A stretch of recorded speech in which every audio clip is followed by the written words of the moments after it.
जी अस्सलाम वालेकुम, मेरा नाम है शहजाद जावेद और आप देख रहे हैं गार्डनिंग विद जावेद इकबाल। मेरे साथ हॉट सीट पर मौजूद हैं जावेद इकबाल साहब, जो कि सीईओ हैं ग्रीन गार्डन्स के। जी अस्सलाम वालेकुम सर। वालेकुम अस्सलाम, बहुत शुक्रिया शहजाद। कैसे हैं आप? अल्हम्दुलिल्लाह, thank you very sir, much. सर्दियों का मौसम है, सर्दी बल्कि आ गई है। ऐसी कौन सी सब्जियां हैं इस मौसम में, सर्दियों के मौसम के लिहाज से, जो हम आसानी से घरों में जो है वो काश्त कर सकते हो? ओके, सर्दियों की जो सब्जियां होती हैं सर्दियों के मौसम में, अभी आपने देखा होगा कि स्टार्ट हो गई हैं। जिस तरह गाजर, मूली, पालक, मेथी, शलजम वगैरह ये मार्केट में अब दिखना शुरू हो गए हैं। इसका मतलब ये हुआ कि आज से तकरीबन 1 डेढ़ महीना पहले से ये काश्त होनी शुरू हो गई हैं।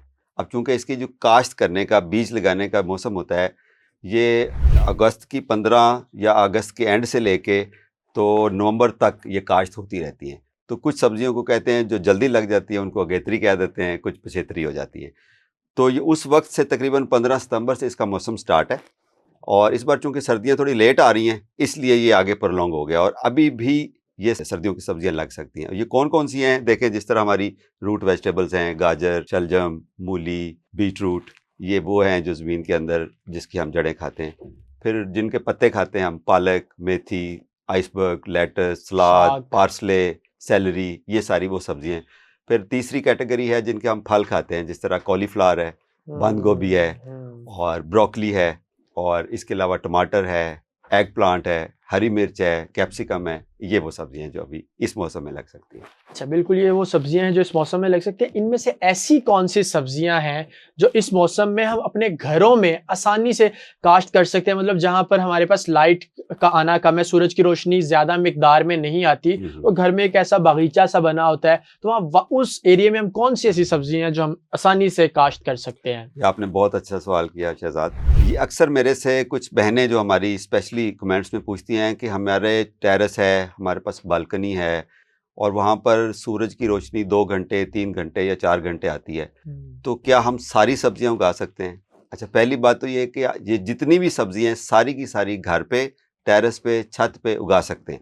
अब हमारे पास जो लिमिटेशन है वो ये होगी कि जहाँ पर पूरी धूप आती है वहाँ पर सारी सब्जियां लग सकती हैं, ठीक है। अब जहाँ पर थोड़ी सी धूप की कमी है, जिस तरह आपने कहा कि घरों में टेरेस या बालकनी वगैरह है, तो वहाँ पर हम वो सब्जियां उगा सकते हैं आसानी के साथ जिनके हम पत्ते खाते हैं, पत्ते बन जाते हैं। अब वो सब्जियां, लेट्स से कॉलीफ्लावर है, गोभी है, टमाटर है, अभी इनके भी पत्ते बन जाएंगे, लेकिन इसके ऊपर फल और फूल जो है वो सूरज की पूरी रोशनी मिलेगी, फोटोसिंथेसिस पूरा होगा, तो तब जाके उसका फ्रूटिंग और फ्लावरिंग होती है। अब चूंकि हमें इसकी फ्रूटिंग और फ्लावरिंग नहीं चाहिए होती है जो पत्तों वाली सब्जियां हैं, इसलिए ये सेमी शेड में या शेड में आसानी से ग्रो कर सकती है। इसमें धनिया शामिल है, इसमें पालक शामिल है, इसमें मेथी शामिल है, आइसबर्ग, लेटस, पार्सले, सेलरी, ये सारी वो सब्जियां जिनके हम पत्ते खाते हैं। तो ये कंपैरेटिवली शेड के अंदर या सेमी शेड के अंदर उगा सकते हैं। इसके लिए तो वो स्पेसिफिकली हमें कोई वो भी नहीं चाहिए होगी ना, कोई गार्ड प्रॉपर कोई जमीन का भी नहीं। ये तो हम किसी गमलों में भी उगा सकते हैं छोटे, जिस तरह आप कह रही है, इसको छोटी सी स्पेस पे हम एक बना लें, आर्टिफिशियल स्पेस बना लें और उस पर भी हम लोग उगा सकते हैं ये सब। बिल्कुल ऐसे ही है। देखिए, टेरेस पे तो हमें कोई क्यारी अवेलेबल नहीं है, और क्यारियां अगर छोटे घरों में हैं भी तो वहां पर शेड होती है, तो वहां पर आसानी से ये सब्जियां उग सकती हैं। और अगर आप रूफ टॉप पे, बालकनी में, टेरेस में उगाना चाहते हैं तो उसके लिए गमले हैं, प्लास्टिक के हों, चाहे वो मिट्टी के हों, चाहे वो प्लास्टिक की बास्केट्स मिल जाती हैं आपको फ्रूट शॉप से, वेजिटेबल शॉप से यूज्ड, उसके अंदर आप शीट डाल के वो कर सकते हैं। लेकिन उससे एक बहुत अच्छी चीज़ अभी मार्केट में आई है जिसको ग्रो बैग्स बोलते हैं। ग्रो बैग एक फैब्रिक होता है, ये जो हमारी पेट बॉटल्स होती हैं उसको रिसाइकल करके उसका धागा बनता है और उसको नॉन वोवन कपड़ा बन जाता है। जिस तरह हमारा ये कारपेट होता है, इस तरह ये मोटा होता है, और इसको अच्छे तरीके से स्टिच करके 5 साल तक उसकी लाइफ है। उसके अंदर मिट्टी डालते हैं,